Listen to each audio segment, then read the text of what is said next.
সবুরে মেয়া ফলে কথাটা সত্যি অনেকটা বাস্তব।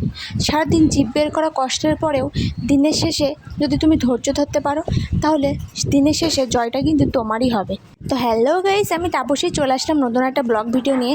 আর আজকের ব্লগ ভিডিওটা কিন্তু অনেক স্পেশাল হতে যাচ্ছে, কারণ আজকের ব্লগ ভিডিওটাতেও আমার আর আমার মেয়ের জন্য অনেক স্পেশাল একটা দিন। আর এটা ছিল সেই সোমবারের নীল ষষ্ঠীর দিনের ভিডিও। 2 বছর ধরে অনেক সাধনার পরেও যখন মা হতে পারছিলাম না, তখন আমার পরিবারের লোকজন নানান মানসা করেছে। আগেই তো দেখিয়েছি একটা দাঁড়িপাল্লায় ওজন করে ওর ওজনে মিষ্টি বিতরণ হয়েছিল, মানে সেটা পুজো দেওয়ার প্রসাদ হিসাবে হয়েছিল, মায়ের কাছে দেওয়া হয়েছিল। আবারও একটা সেই একই রকম মানসা দেওয়া হবে। আর এই মানসাটা আমার মা আমাদের এখানে হাজরাতলা বলে একটি শ্মশান আছে, সেইখানে করেছিল। তো সেই অনুষ্ঠানটাই আজকে হবে, আর সেটার ভিডিওই আমি তোমাদের সাথে শেয়ার করব। আর হাজরাতলা জায়গাটা এত জাগ্রত আর এত সুন্দর, তোমরা ভিডিও দেখলেই বুঝতে পারবে। সেদিন খুবই ভোরে উঠেছিলাম, আমার মেয়ে উঠেছিল তার কিছুক্ষণ পর। ওঠার পরে আমি সবার আগে ঘরটা মুছে ঠাকুরের জায়গাটা গুছিয়ে শ্যাম্পু করে নিয়েছিলাম, কেননা আমার চুল শোকাতে চায় না। সকালবেলা দেখছিলাম কুয়াশা কুয়াশা মতন, ভেবেছিলাম হয়তো রোদ উঠবে না। তারপরে মুখে একটু ফেস প্যাক লাগিয়েছিলাম, অনেক দিন নিজের যত্নও নেওয়া হয় না, তাই ভাবলাম একটু ফেস প্যাক লাগাই। আর অনেক দিন পর একটু আলতাও পরেছি, আলতাও সেইভাবে পরা হয় না, ওই কোথাও যদি একটু পুজো টুজো দিতে চাই তবেই আলতা পরা হয়। তারপরে মেয়েটাকে স্নান করি, আমিও ভালো করে স্নান করে নিয়ে ভাবলাম নীল ষষ্ঠী করছি, উপোস আছি, আর বাবার মাথায় জল ঢালবো, তাহলে বাবার জন্য একটা মালা কাটবো না। তখনই ভাবলাম যে বাবার প্রিয় আকন্দ ফুলই তো আমি জোগাড় করতে পারিনি। তাই আমার জেঠিমা এখানে একটা গাছ লাগিয়েছিল, গিয়ে দেখি সবাই তুলে নিয়ে চলে গেছে। ওই যে কুড়ি পেয়েছি ওইগুলোই নিয়ে এসেছিলাম, এসে একটা মালা গেঁথে আমি একদম ঝটপট গুছিয়ে নিয়েছি।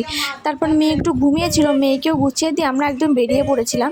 বেশি লেট হলে ওখানে পুরো সন্ন্যাসীরা সব ঢুকে যায়, সন্ন্যাসীরা গিয়ে ওখানে এত ভিড় করে একদমই জায়গা পাওয়া যায় না।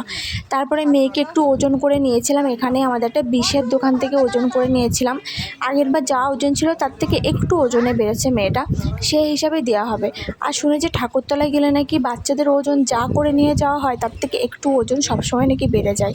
জানি না এটার কী লজিক আছে, যাই হোক না কেন আছে হয়তো ভগবানের কোনো কৃপা। তারপর ওজন করে মা আর বাবা ওই দোকান থেকে সন্দেশ আনতে গেছিলো। তার কিছুক্ষণ পরে আমরা এখানে পৌঁছে গেছি, গিয়ে আমি ভিড় দেখে তো অবাক হয়ে গেছি।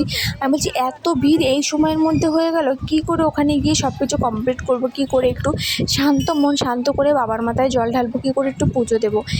তারপর টোটোর থেকে নেমে আমার আর আমার মেয়ের স্বয়ং মা কালীর সাথে দেখা হয়ে গেল। মায়ের মূর্তিটা দেখে একদম মনটা ভালো হয়ে গেল। তারপরে সেখান থেকে আমরা সোজা চলে গেলাম, এই দেখো বলেছিলাম না একটা শ্মশানও, দেখো শ্মশানের চুল্লি রয়েছে, দেখেছো। তারপর আমার মা আমার মেয়েকে নিয়ে হাঁটছে, আমি তো এটা কমন ব্যাপার, কোথাও গেলে আমার মেয়েকে সবসময় মায়ের কোলে বা শ্বশুরমশাই তাদের কোলেই দিই। আর এখানে দেখো কত মেলা বসেছে, কত জিনিস বসেছে। ভাবছিলাম একটু পয়সা আনলে ভালো হতো, এটা ওটা কেনা যেত, কিন্তু আমি পয়সাতে কিছুই নিয়ে আসিনি। পুজোর সামগ্রী আনতে আনতে ওসবের কথা ভুলেই গেছিলাম। তারপরে এখানে এত ভিড়, ভিতরে যাওয়াই যাচ্ছিল না। আমি কী করে ওখানে ভিতরে গিয়ে হয়তো অনেকই ভিড় থাকবে। এ দেখো মুখটা পুরো কালো হয়ে গেছে। তারপর ভিতরে গিয়ে দেখি যে খুব একটা ভিড় ছিল না, এখনও সন্ন্যাসীরা আসেনি তো। তারপরে ভিতরে গিয়ে মাকে একটু প্রণাম করলাম, ভালো করে পুজো দিলাম। আর ওখানে ব্রাহ্মণ আমার মেয়েকে দিয়ে ভালো করে আশীর্বাদ করে পুজোটা দিয়ে দিল। তোমরাই দেখে নাও এখানে কী হয়েছিল।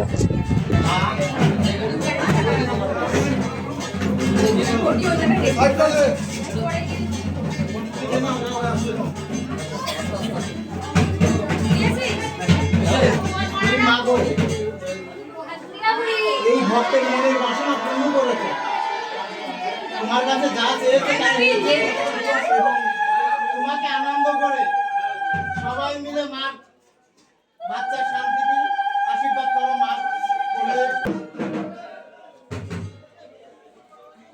তোমার বাচ্চা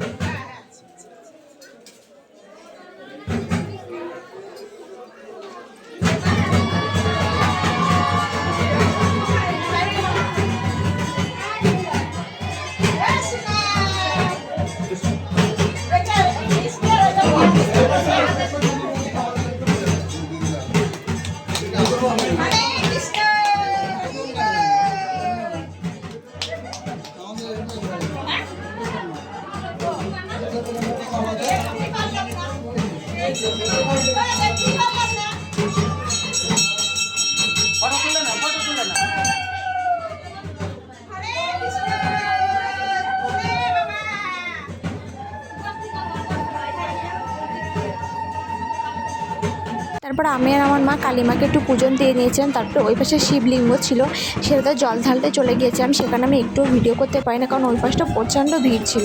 তারপর এখানে এসে দেখি সন্ন্যাসী ছিল, তার মধ্যে একটা মেয়ের পায়ে হয়তো কিছু অসুবিধা হয়েছিল, দেখে মনে হচ্ছিলো পা ভেঙে গেছিলো, তাই নিয়ে ওখানে অনেক কিছু হচ্ছিলো। আমি আর আমার মেয়ে সেটাই বসে দেখছিলাম। বলতে না বলতে হুড়মুড় করে যে কত সন্ন্যাসী ওখানে ঢুকে এলো কি বলবো। আমি আর আমার মেয়ে শুধু হাঁ করে দেখছিলাম। আর আমার শ্রেণীতে কোথাও গেলে একটু ঘুমায় না, শুধু ড্যাব ড্যাব করে তাকিয়ে দেখবে, কানবেও না আর খিদেও পায় না। দেখো কত সন্ন্যাসী এসছে, চারিদিকে সন্ন্যাসী এখানে আসবে, কারণটা হচ্ছে মরার মাথা তুলবে। সেই মরার মাথা নিয়ে ওদের কিছু একটা হয়, যাই হোক কী করতে হয় জানি না, কিন্তু সেইগুলো করার জন্য মরার মাথা তুলবে বলে এত সন্ন্যাসী আসে। তারপর আমার মেয়ের ওজনের মানুষের যে সন্দেশ ছিল সেটা আমার মা সবাইকে প্রসাদে প্রসাদে হাতে হাতে দিয়ে দিচ্ছিল। এই দেখো কত সন্ন্যাসী, দেখেছো এই জায়গাটা এত সময় খালি ছিল, পুরো ভরে গেছে, একটুও ফাঁকা নেই। তারপর ওখান থেকে বেরিয়ে একটু লস্যি খেয়েছিলাম, গরমের প্রাণটা বেরিয়ে যাচ্ছিলো, এত গরম। তারপর একটা আইসক্রিম এনেছিলাম, আইসক্রিম নামে তো ছোটো জগন্নাথ।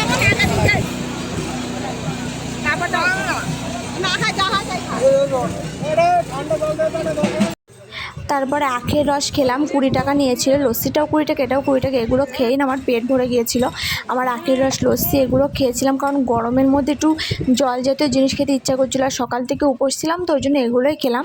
তারপর ওখান থেকে বাড়ি আসার পথে বাবা টোটো ইউনিয়নের এখানে সবাই প্রসাদ দিয়ে দিল। মা একেবারে আসার পথে কাজটা মিটে নিল, কারণ ওরাও একটু প্রসাদ চেয়েছিলো, ওরাও জানতো যে মেয়ের মানসা দেওয়ার জন্য যাচ্ছিলাম। তারপর ওখান থেকে বাড়ি এসে পনির দিয়ে ভাত খেয়ে আজকে ভিডিওটা তাহলে এখানেই শেষ করলাম।